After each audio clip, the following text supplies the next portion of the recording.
You would be 86 at the end of your second term.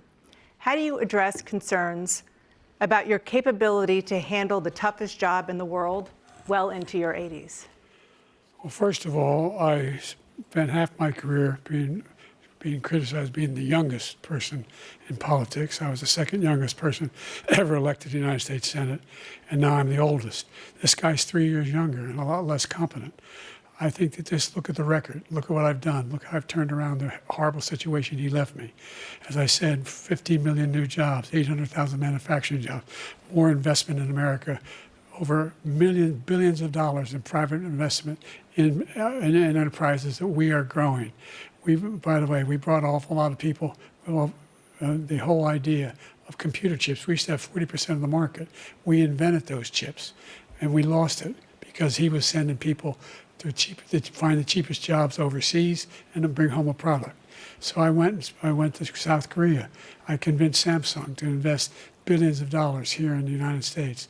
And guess what? Those fabs, they call to build these chips, those fabs pay over $100,000. You don't need a college degree for them.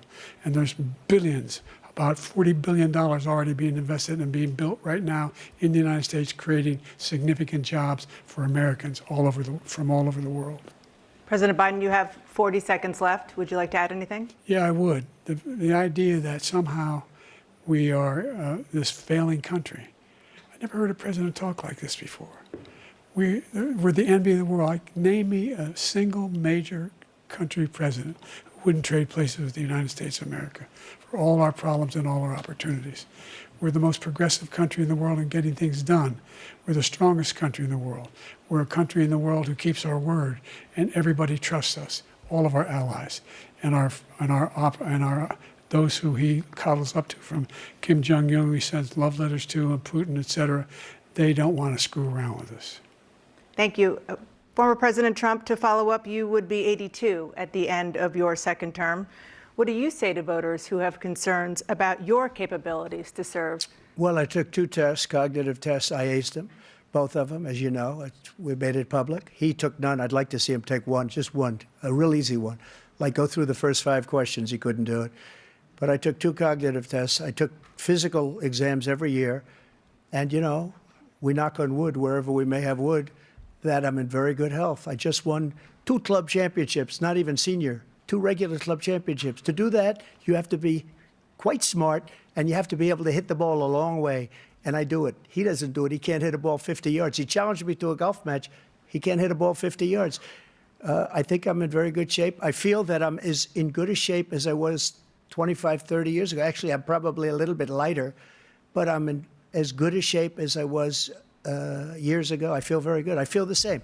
But I was willing to take a cognitive test. And you know what? If I didn't do well, I aced them. Dr. Ronnie Jackson, who's a great guy when he was White House doctor. And then I took another one, a similar one. And one of them said they've never seen anybody ace him. Thank you. President Biden? You can see he is 6'5" and only 223 pounds, or 235 pounds. Well, you said 6'4", 200. Well, anyway, that's it. Anyway, just take a look at what he says he is, and take a look at what he is. Look, I'd be happy to have a driving contest with him. I got my handicap, which when I was vice president, down to a 6. But by the way, I told you before, I'm happy to play golf with you if you carry your own bag. Think you can do it? That's the biggest lie. That he's a 6 handicap of all. I was an 8 handicap. Yeah. 8. Never. But I have, you know how many? I've seen you swing. I know you swing. Okay, let's not act like children. President Trump, we're going to turn Let's not act like children. to a specific concern that voters have about you. Will you pledge tonight that once all legal challenges have been exhausted, that you will accept the results of this election, regardless of who wins, and you will say right now that political violence in any form is unacceptable? Well, I shouldn't have to say that, but of course I believe that. It's totally unacceptable. And if you would see my statements that I made on Twitter at the time, and also my statement that I made in the Rose Garden, you would say it's one of the strongest statements you've ever seen. In addition to the speech I made in front of, I believe, the largest crowd I've ever spoken to, and I will tell you, nobody ever talks about that. They talk about a relatively small number of people that went to the Capitol, and in many cases were ushered in by the police. And as Nancy Pelosi said, it was her responsibility, not mine. She said that loud and clear. But the answer is, if the election is fair, free, and I want that more than anybody. And I'll tell you something. I wish he was a great president, because I wouldn't be here right now. I'd be at one of my many places enjoying myself. I wouldn't be under indictment because I wouldn't have been his political opponent, because he indicted me because I was his opponent. I wish he was a great president. I would rather have that. I wouldn't be here. I don't mind being here. But the only reason I'm here is he's so bad as a president that I'm going to make America great again. We're going to make America great again. We're a failing nation right now. We're a seriously failing nation. And we're a failing nation because of him. His policies are so bad. His military policies are insane. They're insane. These are wars that will never end with him.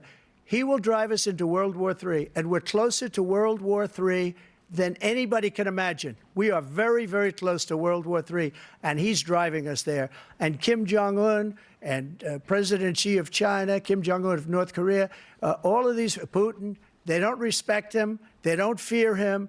They have nothing going with this gentleman, and he's going to drive us into World War III.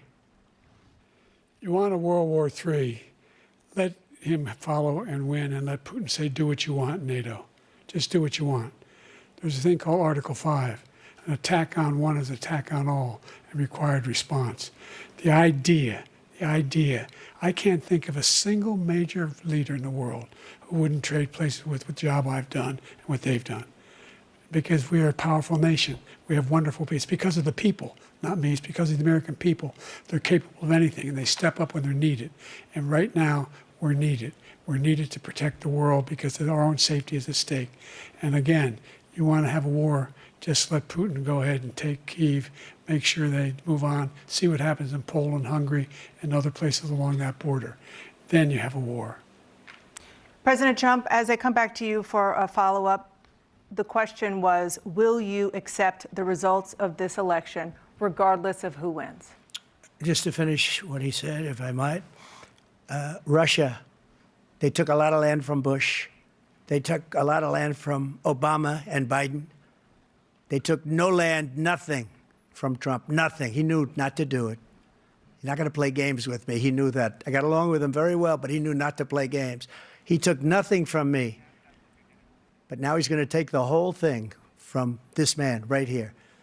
That's a war that should have never started. It would have never started, ever, with me. And he's going to take Ukraine. And, you know, you asked me a question before, would you do this? He's got us in such a bad position right now with Ukraine and Russia, because Ukraine's not winning that war. He said, I will never settle until such time. They're running out of people. They're running out of soldiers. They've lost so many people. It's so sad. They've lost so many people, and they've lost those gorgeous cities with the golden domes that are 1,000 years old, all because of him and stupid decisions. Russia would have never attacked if I were President Trump, president. the question was, will you accept the results of the election, regardless of who wins? Yes or no, please. If it's a fair and legal and good election, absolutely.